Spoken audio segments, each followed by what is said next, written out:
നല്ല ഫ്രണ്ട്സ് ഉണ്ട്. ഫ്രണ്ട്സ് എന്ന് പറയാൻ പറ്റില്ല, എന്റെ ഒരു സഹോദരിയെ പോലെയൊക്കെ തന്നെയാണ്. വീട്ടിലെത്താനും മെമ്പറിനെ പോലെ തന്നെ. അപ്പൊ നമുക്ക് മനസ്സുകൊണ്ട് വളരെ അടുപ്പം തോന്നുന്ന പോലത്തെ ഒരു റിലേഷൻഷിപ്പ് അല്ലെ. അപ്പൊ അവരെന്ന് പറയണത് ഈ ഒരു എന്താ പറയാ, ഈ ഇൻഡസ്ട്രിയിൽ വന്നതിന് ശേഷം അടുത്തിടെ കിട്ടിയ ഒരു ഫ്രണ്ട്ഷിപ്പ് ആയിരിക്കും. എനിക്ക് മുന്നേ പരിചയം ഉണ്ടായിരുന്നു, ഒരു രണ്ടുപേരും വർഷങ്ങളായിട്ട് പരിചയമുണ്ട്. പക്ഷെ ഇപ്പം നമുക്ക് എന്തെങ്കിലുമൊക്കെ ഒരു ഇഷ്യൂ വരുമ്പോഴോ അല്ലെങ്കിൽ നമുക്ക് എന്തെങ്കിലുമൊക്കെ നമ്മൾ വിഷമിച്ചിരിക്കുന്ന സമയത്തൊക്കെ ദൈവം നമ്മളാരെങ്കിലും നമ്മളെ സമാധാനപ്പെടുത്താൻ വേണ്ടി കൊണ്ടുവരുന്നൊക്കെ പറയില്ലേ, അങ്ങനെ കൊണ്ടുവന്ന് കൂടുതൽ സംസാരിച്ച് മിങ്കിൾ ചെയ്ത് അങ്ങനെ ആയതാ ഫ്രണ്ട്ഷിപ്പ്. ഇപ്പൊ തിക് ഫ്രണ്ട്സ് ആയി. ഇപ്പൊ എന്നെ കാണാതിരിക്കാൻ പറ്റത്തില്ല. എപ്പോഴും രാവിലെ ഞാൻ എണീക്കുന്നതേ ഷൂട്ടിലെ സമയങ്ങളിലൊക്കെ 10 മണിക്കൊക്കെ എണീക്കുന്ന, ചിലപ്പോ 9 മണിക്ക് എണീക്കും, അങ്ങനെയൊക്കെയാ. പക്ഷെ എല്ലാ ദിവസവും രാവിലെ ഒരു 6:30 പുള്ളിക്കാരി എണീക്കുമ്പോ 7:30 മോനെ സ്കൂളിൽ വിട്ടിട്ടായിരിക്കും എന്നെ വിളിക്കുന്നത്. കറക്റ്റ് 7:30 ആകുമ്പോൾ എനിക്ക് വീഡിയോ കോള്. ഞാൻ എപ്പോഴും രാത്രി കിടക്കുമ്പോൾ ഞാൻ നെറ്റ് ഓഫ് ചെയ്തിട്ടാണ് ഉറങ്ങുന്നത്.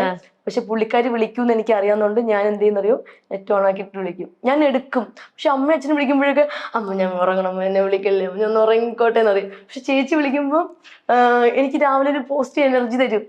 എന്താ എണീറ്റില്ലേ, എണിന്ത് ചെയ്യുന്നു, ചേച്ചി ഉറങ്ങുന്നു. പിന്നെ ഞാൻ എണീക്കും. പിന്നെ എനിക്ക് അവിടെ പിന്നെ ഉറങ്ങണമെന്ന് തോന്നത്തില്ല.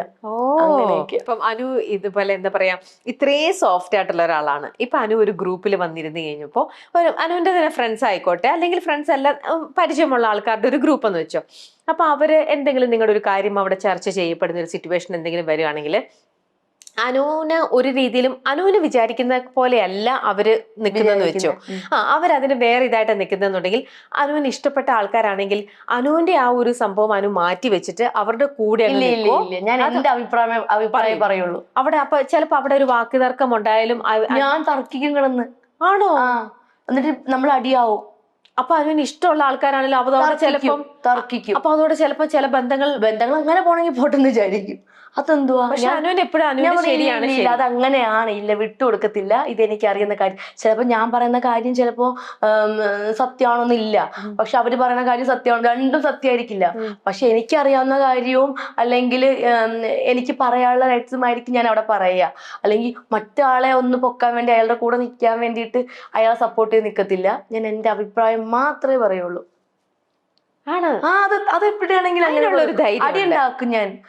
തമാശക്ക് അടി ഉണ്ടാക്കുന്നത് ഞാൻ എവിടെ പോയാലും പിണക്കാൻ ഭയങ്കരമായിട്ട് വലിയ പ്രശ്നം ഉണ്ടാക്കാൻ പോകത്തില്ല. ചിലപ്പോ പോവാൻ നേരത്തോ നീ അങ്ങനെ പറയാൻ പാടില്ലായിരുന്നു, ഞാൻ പിന്നെ ഉള്ളതല്ലേ പറഞ്ഞത്, എന്നാലും വിട്ടു കൊടുക്കത്തില്ല. ഞാൻ ഉള്ളതല്ലേ പറഞ്ഞു, ശരിക്കും കൂടി അതെങ്ങനെയാണ്, അല്ല അതങ്ങനെ തന്നെ എടി അങ്ങനെയാണ്, വേണ്ട നമ്മളിത് ഇവിടെ വെച്ച് നിർത്തി, അങ്ങനെ പറഞ്ഞ് നിർത്തും.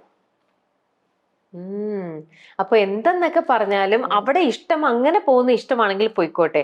പക്ഷെ അനുവിന്റെ ശരിയെന്ന് തോന്നുന്നത് ഇപ്പൊ കുഞ്ഞു കുഞ്ഞു കാര്യങ്ങളാണെങ്കിൽ നമ്മൾ അത് ആ ഒരു തമാശക്കേ വിടുള്ളൂ. ഭയങ്കര വലിയ സീരിയസ് ആയിട്ടുള്ള കാര്യമാണെങ്കിൽ അങ്ങനെയല്ല, ഇത് എനിക്കറിയാം ആ സത്യമാണെങ്കിൽ മാത്രം ഞാൻ പറയും അതങ്ങനെ അല്ല, എനിക്കറിയാം, ഞാൻ കണ്ടതാണ്, എന്റെ കണ്ണുകൊണ്ട് കണ്ടതാണെങ്കിൽ മാത്രമേ ഞാൻ പറയുള്ളൂ അത് സത്യമാണെന്നുള്ളത്. കണ്ണിൽ കണ്ടില്ലെങ്കിൽ ഞാൻ ഒരിക്കലും സപ്പോർട്ട് ചെയ്യത്തില്ല. ആണോ? എന്റെ കണ്ണിൽ കണ്ടിട്ടുണ്ടെങ്കിലും അല്ലെങ്കിൽ ഞാനത് സത്യം അറിഞ്ഞിട്ട് അല്ലെങ്കിൽ ആ വ്യക്തി എൻ്റെ അടുത്ത് പറഞ്ഞിട്ട് തെറ്റ് ചെയ്ത ആള് എൻ്റെ അടുത്ത് സത്യം പറഞ്ഞിട്ടുണ്ടെങ്കിൽ ഞാൻ അയാളെ കൂടെ നിന്ന് സപ്പോർട്ട് ചെയ്ത്, അയാൾ തെറ്റ് ചെയ്താലും ശരി ചെയ്താലും ഞാൻ അയാളുടെ കൂടെ നിന്നിട്ട് പറയേണ്ട കാര്യങ്ങൾ പറയും മുഖത്ത് നോക്കിയിട്ട്. അപ്പൊ അങ്ങനെ ആർക്കെങ്കിലും വേണ്ടി നമ്മൾ സംസാരിക്കുമ്പോൾ പിന്നീട് അവര് നമ്മൾ ചെയ്തത് തെറ്റിപ്പോയി, അവര് നമ്മളെ ചതിക്കുകയായിരുന്നു, അങ്ങനത്തെ എന്തെങ്കിലും ഒക്കെ ഒരു ഇൻസിഡന്റ് ഉണ്ടായി? പിന്നെ ഒരുപാട് ഉണ്ടായിട്ടുണ്ട്. അപ്പൊ എങ്ങനെയാണ് അതിനെ റിയാക്ട് ചെയ്യാ സിറ്റുവേഷൻ? ഞാന് വിട്ടേരെ പോട്ടെ, ഞാൻ അങ്ങ് വെറുതെ എന്തിനാ നമ്മൾ ഇങ്ങനെയുള്ള കാര്യങ്ങളൊക്കെ പിണങ്ങിയിരിക്കുന്നത്, നമ്മൾ സംസാരിച്ച് കഴിഞ്ഞതല്ലേ, പോട്ടെ വിട്ടേരെ പോ എന്നൊക്കെ പറഞ്ഞ് കുറച്ച് തമാശയൊക്കെ പറഞ്ഞ് അങ്ങ് ആ സബ്ജക്റ്റിനെ അങ്ങ് മാറ്റും. ആ ഉള്ളില് കാണുവർക്ക് ആ വേദന അത് പോകത്തില്ല. അത് എത്ര ജന്മം കഴിഞ്ഞാൽ ചിലപ്പോൾ എന്നാലും അവള് എന്നെ കുറ്റപ്പെടുത്തി പറഞ്ഞല്ലോ, അങ്ങനെ അവള് ശരിയല്ല, അവള് വിശ്വസിക്കാൻ പാടില്ല, ചിലപ്പോ പറയുമായിരിക്കാം. ഞാൻ എന്റെ കാര്യമല്ലേ ശരിയല്ലേ പറയുന്നേ. ചിലപ്പോ അവർ അഭിനയിച്ച് നിൽക്കും, വീണ്ടും എവളുടെ കൂടെ നിന്നേ പറ്റുള്ളൂ, അങ്ങനെ നിൽക്കുന്നവർ കാണും. പക്ഷെ ഞാൻ എൻ്റെ വഴിയിൽ നിൽക്കത്തേ ഉള്ളൂ.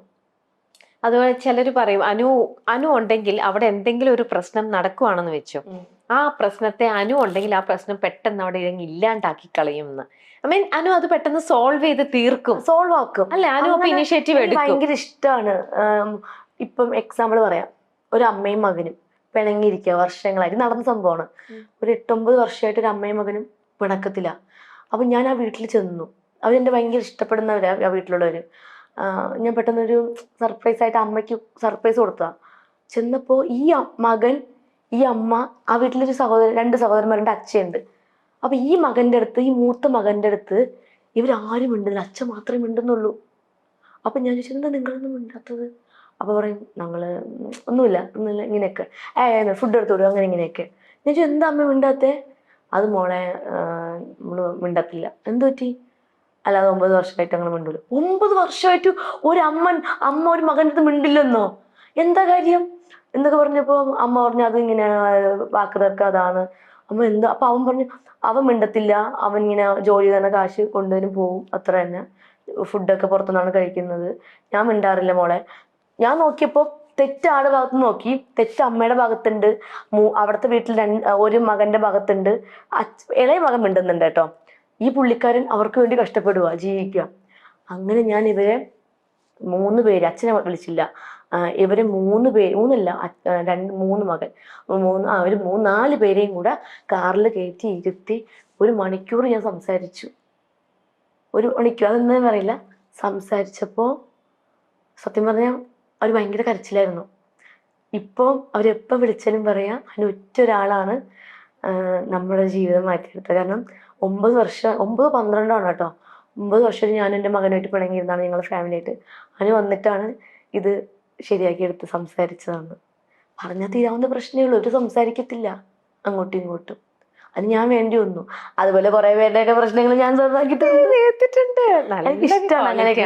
ഇപ്പൊ ഭാര്യയും ഭർത്താവൊക്കെ ആയിട്ടൊക്കെ പിണങ്ങിയിരിക്കുമ്പോ ഞാൻ പോയി കോംപ്രമൈസ് ചെയ്യാറുണ്ട്, പിന്നെ അങ്ങനെയൊക്കെ ചെയ്യാറുണ്ട്. ഇപ്പൊ എന്റെ അച്ഛനും അമ്മയും എന്ന് പറയുമ്പോ ഇപ്പോഴും ഭയങ്കര രസമാണ്. എനിക്ക് അവരെ പോലത്തെ ഒരു ലൈഫ് ഭയങ്കരമായിട്ട് ആഗ്രഹിക്കുന്നുണ്ട്. ഭയങ്കര സ്നേഹമാണ്. എപ്പോഴെങ്കിലും അപ്പൊ തന്നെ മിണ്ടും. അതെ, ഞാനിപ്പോ വരാമേ, ചിലപ്പോ 2 ഉണക്കം ഉണ്ടാക്കിയിട്ടിരിക്കും, ഇപ്പൊ വരാട്ടാ എന്നൊക്കെ പറഞ്ഞു പോവും. അപ്പൊ അങ്ങനെ ഞാൻ അവരെ പിണക്കം മാറ്റിയിട്ടില്ല ഇതുവരെ. അവർ മാറ്റുമെന്ന് എനിക്കറിയാം. വേറെ ചേച്ചിയും ചേട്ടനും പിണങ്ങിയില്ലെങ്കിൽ ചെയ്യണമെങ്കിൽ എന്താ വെച്ചാൽ മിണ്ടാതിരിക്കുന്നത്, അങ്ങോട്ടും അങ്ങനെയൊക്കെ തള്ളി വിടും, അങ്ങനെയൊക്കെ പറയും. വേറെ പുറത്തുള്ള എൻ്റെ ഫ്രണ്ട്സിന്റെ അങ്ങനെ ആരെങ്കിലും ഉണ്ടെങ്കിൽ ഞാൻ എന്ത് ചെയ്യും, ചേട്ടനെ വിളിച്ചിട്ട്, അതെ കുറച്ച് നേരമായിട്ട് ചേട്ടനെ പറ്റി ഭയങ്കരമായിട്ട് പൊക്കി പറയണേ, എൻ്റെ പൊന്നു ചേട്ടാ നിങ്ങൾ ഭാഗ്യമുണ്ട് ഇങ്ങനത്തെ പെണ്ണെ കിട്ടും, ചുമ്മാ പറയുന്നതാ. അപ്പൊ അവൾക്ക് ഭയങ്കര സന്തോഷം തോന്നും. വിളിക്കും നേരെ, നീ ഇറങ്ങാറായില്ലേ, വരാറായില്ലേ, അത്രയേ ഉള്ളൂ, തീർന്നു.